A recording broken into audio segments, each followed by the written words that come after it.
everyone, welcome back to VEX, your robotics guide to excellence. In our last episode of Build Your Chassis, we talked about the fundamentals of gear ratios and the common gear ratio found in competition chassis. This time, we will explore ways to create ratios beyond solely relying on gears, which means you can also increase the speed or increase the torque using different kind of things. Okay, so overall, there are three common ways to create ratios between an input and output while transferring the power from one location to another. And these three are gears, sprockets, and pulleys. Later on, we will discuss the pros and cons of each and when it's best to use them. Okay, so first let's talk about gears. Gears in VEX IQ comes in different sizes. And starting from the 12-tooth gear, which is the smallest one, the largest one is up to 60-tooth, which you can see from the size difference. And all the gears are multiples of the 12-tooth gear. For example, the 60-tooth gear is the 5 times 12, right? So it's 60. And so there will be 12 and 24, 36, 48, and lastly 60. So these are all the gears in VEX IQ.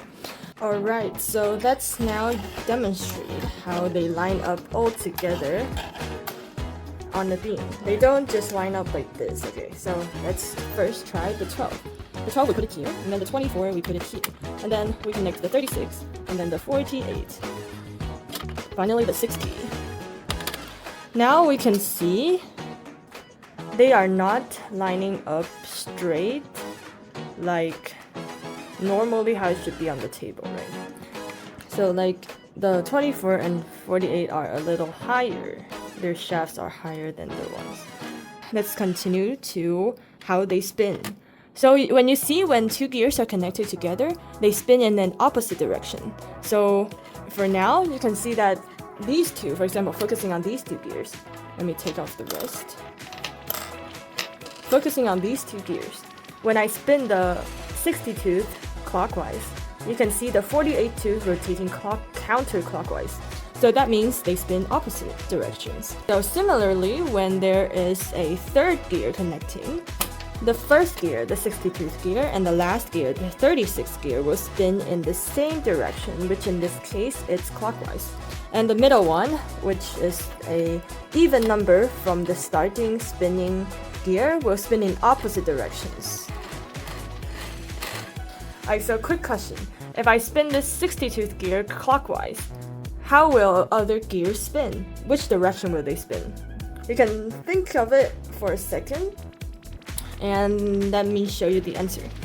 When I spin this gear, the third one and the fifth one, counting this as one, the third one and the fifth one will spin in the same direction as the first, and the second and the fourth one will spin opposite direction of the odd numbers. So you can see here, if I spin it,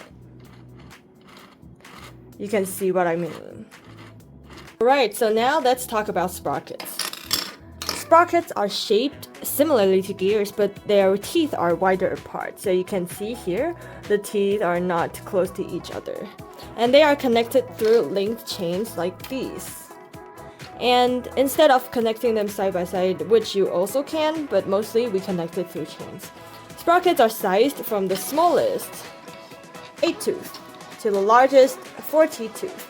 There is a really big size difference between the two. And all the sprockets are 8 multiples. So 8, 16, 24, 32, and 40. So we've mentioned that the sprockets are connected through chains, so let's try that out. First, I'll just randomly put these sprockets on here, and we use the chains. So the chains are like these. You connect them through like combining the two ends together, like this. So you form a really long one.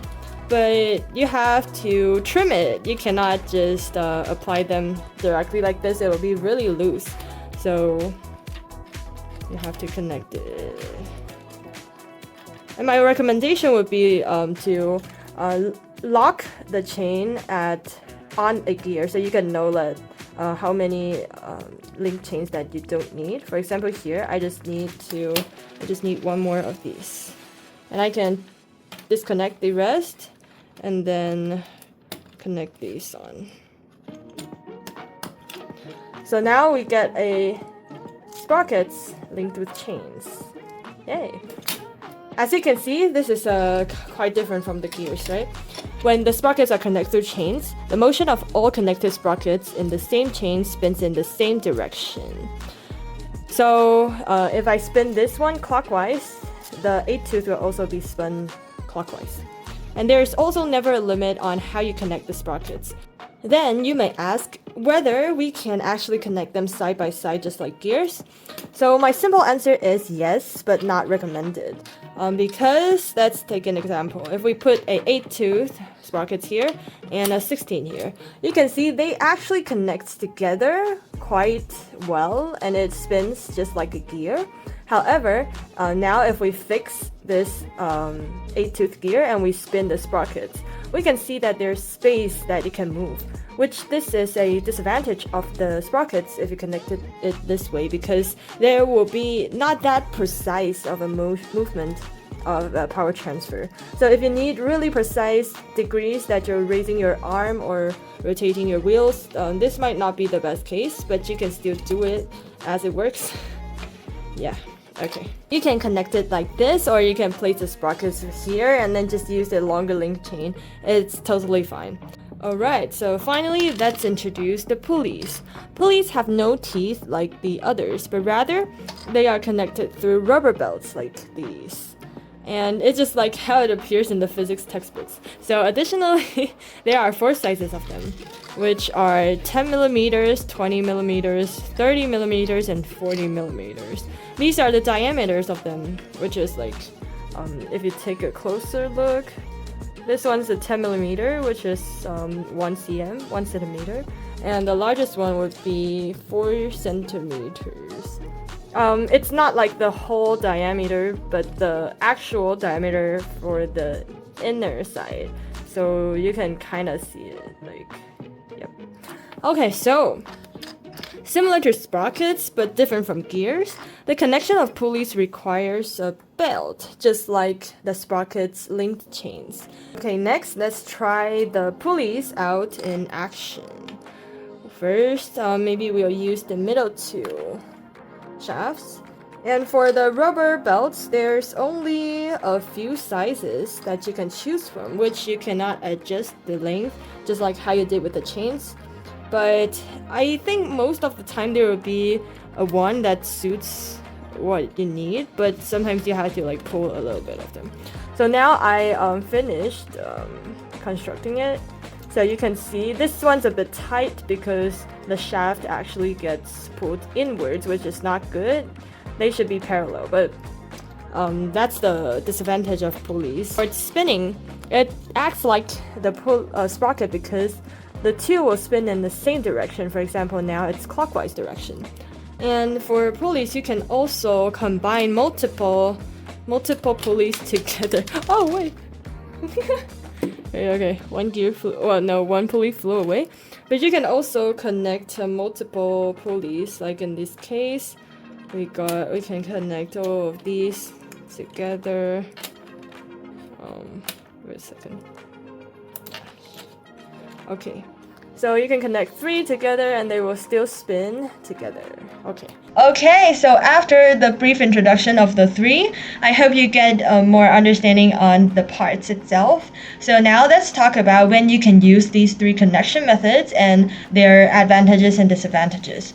First, for the gears, the advantages of these is that the power can transfer flawlessly and directly from the input to the output, which means it can provide you precision in turning, so you don't have to worry about things falling off or not having the exact angle. However, there are also some cons about these. This is because there are restrictions on possible connections. You might not be able to reach a certain gear ratio with the correct direction of spin with a fixed amount of distance between the input and output. So here comes the sprockets. Sprockets can solve the disadvantage of the gears, but it also has its own pros and cons. The pros is that it's easy to connect and can easily switch up the sprockets to reach other ratios without worrying about the distance. And it can also connect multiple outputs to one input easily. However, there's also downsides of these sprockets. The chains first may break upon collision or aging. If it's getting looser and when you drive just for a few while, it might break and that makes your function unfunctionable. So it also needs to adjust the length and tension of the chain when connecting. It's not that obvious and easy compared to gear connections. For the pulleys, the pros there is that the size are relatively smaller than the sprockets and gears. So you may save some space on your robot. However, there's quite a lot of cons about them, and I can't really list any more pros about pulleys. So because for one main disadvantage is that it can slip easily when the rubber belts don't provide enough friction, and especially if you are using it on something what needs a lot of torque. And also rubber belts are fixed in length, which means that you might not find the perfect belt to connect a certain distance. Alright, so after all these explanations, you may think that gears are gears and sprockets are sprockets, right? However, this is not always true. Sometimes you need to combine the two, and I'll explain two examples for this. The first is that, for example, if it is simple for us to consider these two shafts first. If we want these two shafts to spin in the opposite direction, it is easy for us to think that we could put one 24-tooth gear and another 24-tooth gear here. This way they spin in the opposite direction. However, if in specific cases we have to that this shaft and this shaft spin in opposite directions for our function to work, you can say, oh, then just connect two more and it might work. However, let's try it. If I put this one here, this hole should be the one for 24, which makes this one unable to fit one 24. To solve this problem, if we have to keep these two spinning in opposite directions, we will have to use a 48-tooth gear. However, the gear ratio changed, right? If this was the input gear, then this would be spinning twice as slow as this one, which might not be the exact case we want the rollers to be or want the wheels to spin. And in this case, how do we solve this? It's impossible for us to let these two spin in opposite direction while maintaining a 1-to-1 gear ratio. So, this is where sprockets come in handy. Since sprockets spin in the same direction while the even number of gears spin in the opposite direction, we can simply put this sprocket here and this over here. Okay, so here we have it. Now we will have this shaft and this shaft spinning in opposite directions. Correct? Yes. So basically this gear can be taken off, but I didn't, so. And aside from this example, there will definitely be more cases, but I'm just here to remind you that sometimes thinking outside the box and combining different methods together can help you find the solution. Alright, and that's the end of this episode for Build Your Chassis. I hope this video really helps you understand different types of racial configuring systems, and then see you next time. Comment any problems you have down below, and I'll see you in the next episode. Bye bye!